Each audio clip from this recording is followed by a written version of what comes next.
Thank you, Madam Acting Deputy President.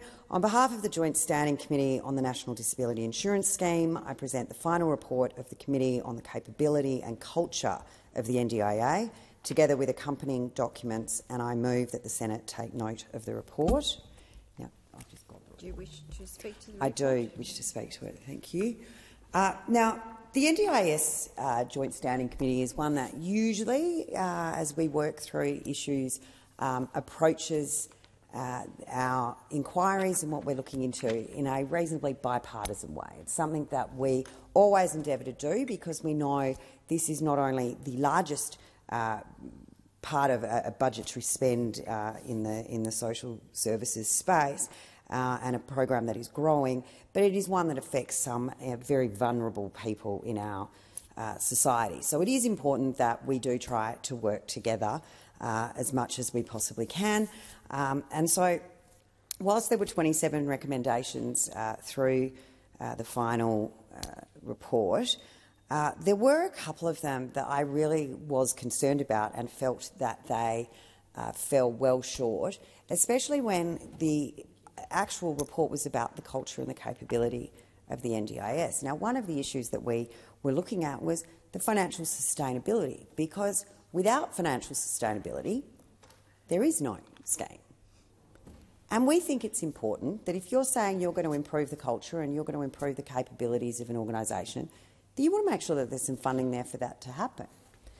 And so we did feel that we needed to bring to the attention of those that might be interested in the report that this was not supported by all members of the committee.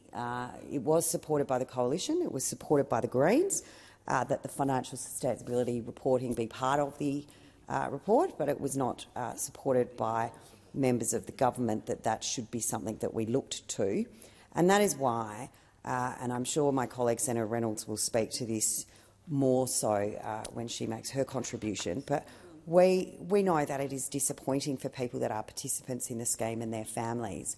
Because it is demand-driven, there's only two ways that the government, as they've claimed, are going to start to bring inflation costs, the costs of the scheme growing down, so it will not grow by as much as it currently is. That is either by cutting the number of participants or cutting the value of their plans. It's the only way you do it. There's no other way. And because we cannot get the financial transparency that we need to be able to see where the scheme's heading, we don't know. Participants and their families, what conditions are going to be cut, what disabilities are going to be deemed not worthy of being assisted by the NDIS, what participants, how are they going to get funded, how much will they get funded for, will everyone just get a carte blanche cut, or will there be some more thoughtfulness go into it? We don't know, because no one will present those figures. And as I said, Senator Reynolds will be speaking more to that. So I really did just want to also raise two other issues that became apparent through the report. We held a very late hearing into a sexual development and sexual expression part of the NDIS. And again, it wasn't something that was, it had to be sort of manoeuvred through, I would suggest. Senator Steele-John, we worked together to make sure that we had that part of it. And I know everyone hears the word sex and we get a lot of headlines about the NDIS is going broke because of sex workers. Well, that's not what this was about. And I mean, this is really important that this doesn't overshadow this report. Because one of the things that we learned, and this might actually shock people, is that many, many students with a disability when they go to school, and as all students receive sort of sex education at some point through their schooling at different years, they receive information about sexuality, but also their body and puberty and who can touch them and who can touch them where and who they can touch where and how that's appropriate and what are societal norms, what's the expectations. A lot of children with disability are actually removed from those classes. So they are never taught any of these things that every other child is taught. And what that means, and again, look, I acknowledge, kids with an intellectual or a cognitive disability quite often need to be taught things in a very different way because they have a very literal mind or they have a different way of understanding things. And so we know that there are a lot of young adults that enter the juvenile justice system and the justice system because they don't understand behaviours that are appropriate. They don't understand what is acceptable, what is society will accept as, normal behaviour. And so they find themselves getting into trouble. And they get themselves into trouble not only as a perpetrator, but also a victim. Because a lot of people with a disability, especially those, again, with cognitive and intellectual disabilities, are never taught things about public versus private. What sort of behaviour is acceptable in public and what sort of behaviour is acceptable in private. But they're also not taught how to have their own autonomy over their body. They don't understand what's appropriate behaviour and what's not. And so many of these people become victims to inappropriate sexual behaviours and have no framework with which to understand that. Puberty. There's another one, and for all of us that are parents of teenagers, as of Sunday week, I will have 3 teenagers in my house, lucky me. Puberty for any kid is a pretty tricky time. But you throw in a disability and it can be a whole new level of complexity. I am going to tell this story because if you're an autism parent, we teach our kids to do things, and quite often we teach them and then they start to generalise it. And so if you teach kids that they wash their hands in the bathroom, they then generalise that to other bathrooms. They learn to do it at their bathroom at home, but they know that they can wash their hands in the bathroom at school. They can wash their hands in a bathroom in a public restroom. So when you get to the quite sticky situation of masturbation with a teenage boy in the house, let me tell you, there are certain things we need to teach them. And one of them is we teach children with autism quite often, and intellectual and cognitive disabilities, that those sort of behaviours happen in the bedroom. And you might wonder why not the bathroom, or anywhere else for that matter, is because we do not want those children to generalise that that activity can occur in any bathroom. And sometimes children are not taught these things. And you can imagine how much trouble someone who's 15 or 16 and generalises that activity to a bathroom, perhaps at a train station on the way to school or on the way back. They're going to end up in a bit of a difficult situation.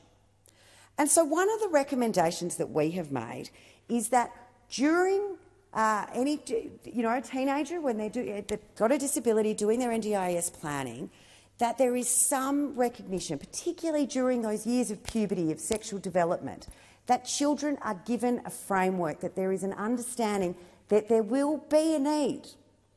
As unpleasant as some people might find to talk about it, as people might think it's something they'd prefer not to think about, as I said, as a mother of 3 teenagers, I'm kind of there with you. But I have to face facts, because one of mine has autism, and you have to make sure that your child has the best possible opportunity to live a full life. And that means that they participate fully, but it makes sure that they participate within societal norms and that they are acting in a societally acceptable way. And so we have recommended that, particularly during puberty, that there is a sexuality framework, that there is an understanding that there may need be an increase. Usually this would be through behavioural supports, might be through a use of a communication tool to help give a cognitive understanding of what this is all about. Again, I don't want this to overshadow it, because the recommendation from the inquiry that we had into this issue, I've got to tell you, was just unbelievable. Anyone that wants to go read it, I'm not going to read it out to you because it makes no sense at all. The government was clearly so uncomfortable and so out of touch and so not willing to address this issue, which can be uncomfortable, can be a bit awkward, but they were so unwilling to even acknowledge the challenges that these adolescents face, particularly those with intellectual and cognitive disabilities, and the supports that they and their families might need to navigate what is a tricky enough time without the disability for any teenager, but without any additional support. All that the government has supported through the main part of the report are recommendations from the Disability Royal Commission, which allude to this, talk about this, recognise that, but provide absolutely no guidance to the agency at all, which is exactly what our job is to do. And it is to decipher and pull these things apart to make sure that these sorts of services and these sorts of behaviour programs and this sort of understanding is there. I did want to also mention the ILC programs, which is the third plank of the NDIS, which is there to allow community participation. Again, it sort of feeds into it that there's community groups and organisations are well suited to allow people with a disability to participate in certain activities without requiring additional support, with not requiring support out of a participant's plan for one-on-one individualised supports. The ILC program and its grant process was moved into the Department of Social Services outside of the agency. Certainly the coalition members have made a recommendation that it comes back into the agency so that that synergy between what the agency is doing and what those programs are setting out to achieve are actually something that is aimed for and working cohesively. Why that was controversial, I have no idea, hence why the coalition felt the need, and Senator Steele-John, to put that as part of their report.